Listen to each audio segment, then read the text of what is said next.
about not having Miles out there on Sunday? I thought we had guys that were ready, they were capable of stepping up with Miles being out. But, with the attention that Miles gets, it makes things a little different. I mean, not to give away our gameplay, does it change a lot though when Miles isn't out there for your as a play caller, your scheme, all that? I try not to let it be that way just because I just want our scheme to be our scheme. There's just different things offenses will do when he's out there. What was it like to get him on the field again, and just what kind of boost did it give everybody? Yeah, it was definitely good to see him out there. Everybody was excited, and for me, I'm just happy he's healthy. There wasn't something serious with the accident. For this game? I think so. Maybe talk to us and said it's kind of day-to-day still? Yeah, he's day to day. We'll see what happens. He's moving around a little bit. I hope he makes it, but we'll see. Is he going to practice today? I'll find out in a little bit. What can you take over from last year facing this same offense to this year? That the game is never over. That was a very tough game just because the first half, I thought we played really well, and then we gave that big explosive. Just had something in, it didn't work out, and then in the second half, it was wild. It was a wild game, but I don't want it to be that way. I hope it's not that way, but you have to play for 60 minutes. You were talking about how not having Miles, potentially changes the way, teams will attack you. And then on the other side of the ball for them, if they don't have Allen at receiver, how does that affect what they're able to do? I think they're being creative with how they're moving their receivers around. So I think they're trying to get production from other receivers in different ways. But I've coached against him when I was at Denver, and he's definitely a big playmaker for him.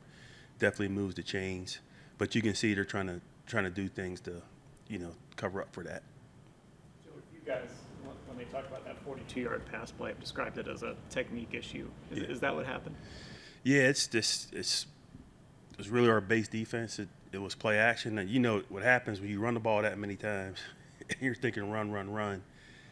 You're thinking the same thing's going to happen, but you have to read your keys, execute your responsibilities, and we weren't clean on that play, and that's how we got hit.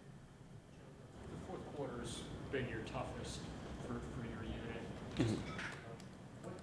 What's different that you're seeing on film between the first three quarters and that final quarter?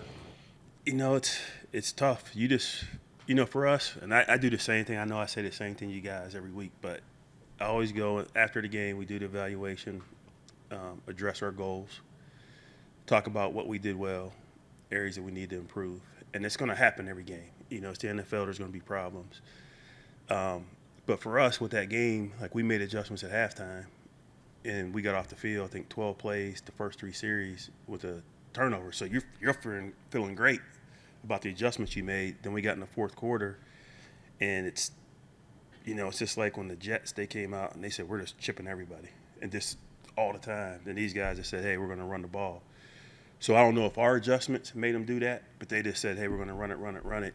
And they had success and moved the ball down the field. So I don't know what it is. Probably a little bit of everything. And this is a long answer. It's probably a little bit of everything. But we're just going to continue to address what we're trying to do defensively and do it cleanly. Underrated are Miles and Jadavian as in terms of defending the run and their importance to defending the run. Very important. Those guys are very good run players. A lot of times we talk about Miles, we talk about the pass rush. But they're so big, strong, and physical and powerful that they really help us in terms of setting edges and being disruptive. So not having those guys is different, but I know the other guys are capable. I know that not having those guys played a part in it, Joe, but why weren't you guys able to stop them when they ran it 10 straight times? I'm still trying to figure that out. I'm just kidding. There was going into the game plan with having a bunch of younger guys play and some guys kind of a little bit banged up. I really wanted to reduce the menu a little bit. If everybody was healthy, I probably would have called some more things. But I just really wanted the guys to play fast and execute. During that drive, it was like one thing after another. whether you're getting bumped out of your gap, whether you don't turn the ball back. Situationally, there's like one or two calls I wish I could have had back, because when they're running the ball, and you get to a certain situation and you're thinking they're going to pass it and they keep running it. You know what I mean? So we had to adjust during that series, but we just weren't clean. When you're on the two-call play, how can you make sure that your guys are able to relay what they're supposed to be doing, what coverage they're supposed to be in? Say that one more time. When you're going with a two-call play Yeah. on defense, how do you make sure that your guys are able to relay what coverage they're supposed to be in and what they're actually doing, and make sure that communication doesn't get mixed up because of that? Yeah, that's normal for us. Just, I've reduced some of those calls just because of the issues we were having. So we don't have as many, double calls or checks based on whatever it may be.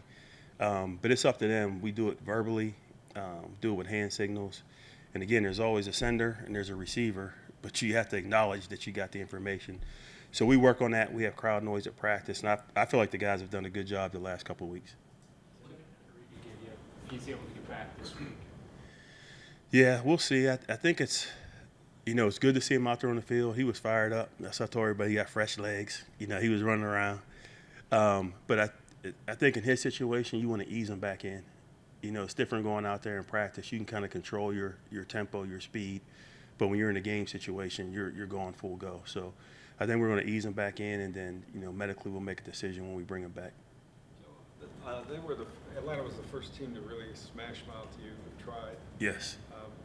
Were you in the dime a lot, or did you have three linebackers out there? No, we were in base. It was based on the personnel they put on the field, but we were really in base, and we had our nickel and big nickel. But it was a little bit of zone. We had some pressures. Again, it seemed like where we weren't right is they found it, that whole drive. But, looking at it, the guy saw it. I saw what I could do better. We just had to clean it up, But when people can run the ball against you and you can't stop them, that's tough. Yeah. You've been lighter, quicker Yeah. linebacker, and this was the first team that really took advantage of it. Are you concerned that the Ravens and other teams that can smash mouth will look at that? Yeah, I'm not.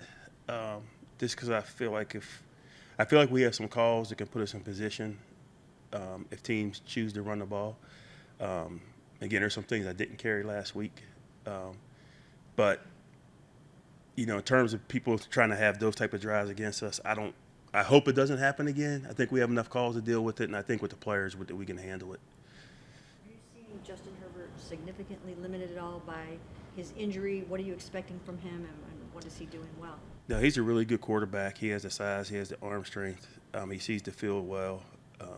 They're number one passing offense, and it's because of him and the players that they have. I know he has the injury, but he's still moving around in the pocket. You still see the bootlegs and things of that nature. But he looks normal. I think he's probably trying. Maybe if he was going to run it and try to get an extra 5 yards, he's going to slide this time. But he looks like the same guy. Lights up a lot of secondaries, and he's such a young player. Yeah. Yet he's so prolific. Just how do you prepare your guys for what they're about to get from him? This league's about matchups, in my opinion. And every week, it's last week it was the tight end and the receiver. This week, it's the quarterback and their skill players they have. And I just have confidence in the guys we have. I just feel like if we go out, we execute, and we play our techniques, I feel like we can cover anybody in the league. So going back to the fourth quarter question, I think it's no points in the third quarter, like 50 in the fourth quarter. Do you feel like there's a lack of focus, or maybe focus is wearing down because the game, is later in the game, or when you look at the mistakes being made? No, you always had the fatigue part that plays in, especially when you go on long drives. But I just really think it comes down to execution, and that comes down to us, from a coaching standpoint, just making sure we're making the proper adjustments and calling the right plays. But I don't think it's lack of focus. It's just being more detailed in terms of our execution. Disappointing. You return the continuity, the same staff, 9 and 11 starters, the key players. The first 4 games, have been disappointing, overall. It seems like defensively. Can you talk about what gives you hope to be able to turn that around? Yeah, I think the other parts of the game, like I said, last game we came out, made adjustments, and we went 3 and out. The first 3 series, turned the ball over, gave it back to our offense. Other games, I think we came out and played well. It's just finishing, and it's, we make some adjustments, but it's the same coverages that we run, the same pressures we run. I just think it just comes down to us executing better towards the end of games. And then, for me as a coach, just making sure I'm putting them in the right calls. Is there anything that sticks with you from that game last year when you guys went out to SoFi, and can you use it at all? Yeah, it's one of those things where you just, you want to win games by 2 or 3 touchdowns, but it doesn't happen in the NFL. It's, all of our games came down literally the last play of the game, the last series, the last play of the game. So you just have to have the mental toughness to understand that that's how the games are going to go.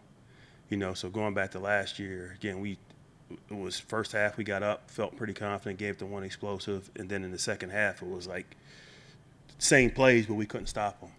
You know what I mean? So it's guys just wiring into the details and just trying to execute their job only, and just putting them in the right calls from my standpoint. Challenge Austin Eckler presents. Is it similar to what you saw to McCaffrey in the first game? Yeah, he's a very good back, and he's a good back as a runner, and he's a good back, coming out of the backfield as a receiver. Right now, I think he's their leading receiver in terms of catches by about nine receptions. So he's definitely a challenge, and we're going to have to be ready for him, whoever's going to cover him.